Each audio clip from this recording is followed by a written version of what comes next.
Tarehe 9 Aprili ya mwaka 2025, jeshi la polisi lilimkamata Tundu Lissu.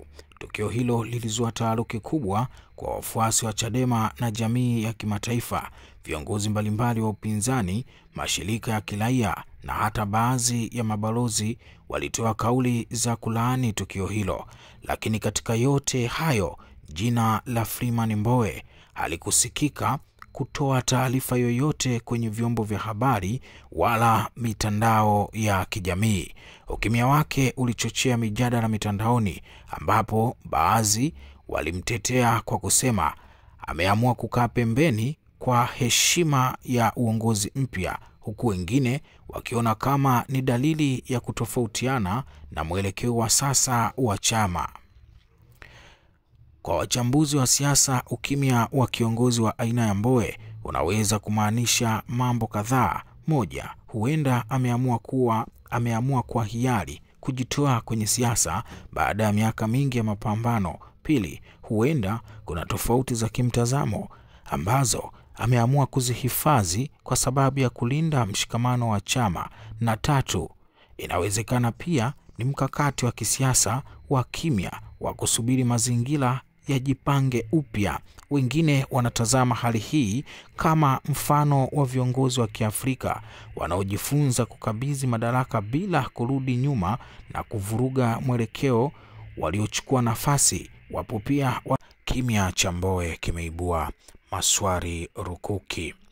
Katika kipindi cha zaidi ya miaka 20, jina la Freeman Mbowe limekuwa likihusishwa moja kwa moja na harakati za kisiasa kupitia Chama cha Demokrasia na Maendeleo, Chadema, chama kikuu cha upinzani nchini Tanzania. Mbowe si tu alikuwa mwenyekiti wa Chadema Taifa kwa zaidi ya muongo mmoja, bali pia amekuwa kiungo muhimu katika kujenga misingi ya demokrasia ya vyama vingi nchini Tanzania. Lakini tangu uchaguzi wa ndani wa Chama cha Demokrasia na Maendeleo ufanyike Januari 2025, ambapo Tundu Lissu alichaguliwa kuwa mwenyekiti mpya wa taifa, Mbowe ameonekana kuchukua hatua ya kujitenga kimya na shughuli za kichama. Ukimya huu umeibua maswali mengi, hasa baada ya tukio la kukamatwa kwa Tundu Lissu mnamo tarehe 9 ya mwezi Aprili mwaka 2025, ambapo Mbowe hakutoa kauli yoyote hadharani, licha ya kuwa tukio hilo limevuta hisia kali kwa wanachama na wafuasi wa Chadema. Freeman Mbowe alijiunga na Chadema miaka 1990 na hatimaye kuwa mmoja wa waanzilishi wake wakuu. Alikuwa mbunge wa hai kwa vipindi kadhaa na ndiye aliyeiongoza Chadema kupitia vipindi vingi vigumu vya kisiasa, ikiwemo uchaguzi wa mwaka 2010 na uchaguzi wa mwaka 2015, ambapo Chadema kilionyesha kukua kwa kasi. Katika kipindi chake, Chadema ilipata umaarufu mkubwa kupitia harakati za kudai katiba mpya, kupinga ukiukwaji wa haki za binadamu na kushinikiza uwajibikaji serikalini. Lakini pia Mbowe alipitia changamoto nyingi binafsi, ikiwemo kutiwa mbaroni mwaka 2021 kwa tuhuma za ugaidi, ambapo alikaa mahabusu kwa zaidi ya miezi 7 kabla ya kuachiwa huru bila kesi kuendelea. Uchaguzi wa tarehe 21 Januari 2025 ulihitimisha zama za Mbowe kama mwenyekiti na Tundu Lissu akawa mwenyekiti mpya ambaye alirejea nchini baada ya muda mrefu ughaibuni kufuatia jaribio la kuuawa mwaka 2017. Alishinda nafasi ya mwenyekiti kwa kishindo. Wengi walitazama hatua hiyo kama mwanzo mpya kwa Chama cha Demokrasia na Maendeleo, lakini pia kama mwisho wa ukurasa muhimu wa historia ya Mbowe ndani ya Chadema. Tofauti na matarajio ya baadhi ya wanachama waliodhani Mbowe angeendelea kuwa mshauri wa karibu ama hata kuwa msemaji wa busara wa chama, mara baada ya uchaguzi alitoweka kimya na amejitenga kabisa na vyombo vya habari. Jambo hili limeendelea kuibua maswali mengi kwamba kulikoni. Je, kuna migogoro ndani ya Chama cha Demokrasia na Maendeleo ambayo bado haijawekwa hadharani?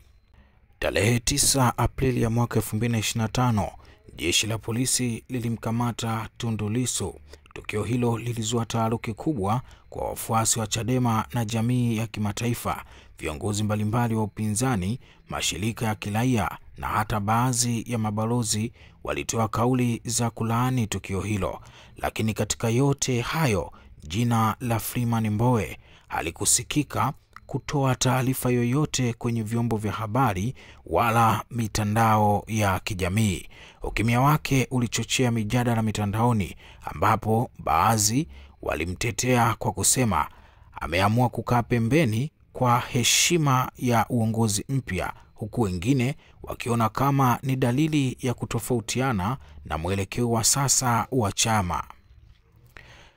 Kwa wachambuzi wa siasa, ukimya wa kiongozi wa aina ya Mbowe unaweza kumaanisha mambo kadhaa. Moja, huenda ameamua kwa hiari kujitoa kwenye siasa baada ya miaka mingi ya mapambano. Pili, huenda kuna tofauti za kimtazamo ambazo ameamua kuzihifadhi kwa sababu ya kulinda mshikamano wa chama.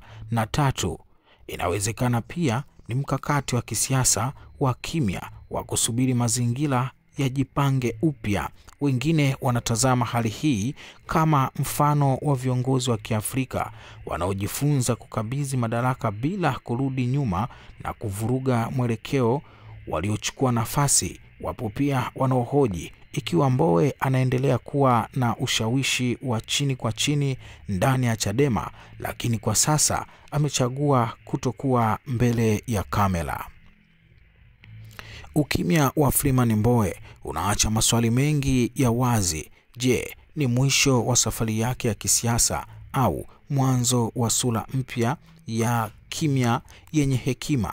Je, mustakabali wa Chadema utakuwa bora zaidi bila uwepo wake wa wazi, au bado chama hicho kitapata uhitaji wa busara na uzoefu wake? Katika kipindi hiki ambacho Chadema inapitia mabadiliko ya uongozi, nafasi ya Mbowe, hata ikiwa ni kimya, inaendelea kushikilia uzito wa historia. Na wakati jamii inasubiri kuona mwelekeo wa Tundu Lissu, wengi bado wanatazama milango ya Mbowe kwa jicho la matumaini, shaka au maswali yasiyo na majibu. Hakikisha unaweka maoni yako sehemu ya comment. Kimya cha Freeman Aikaeli Mbowe. Lissu amekamatwa, taasisi mbalimbali zimetoa matamko, vyama vya ndani na nje ya nchi, mabalozi baadhi wa nchi tofauti wametoa matamko kuhusiana na kukamatwa kwa Tundu Lissu.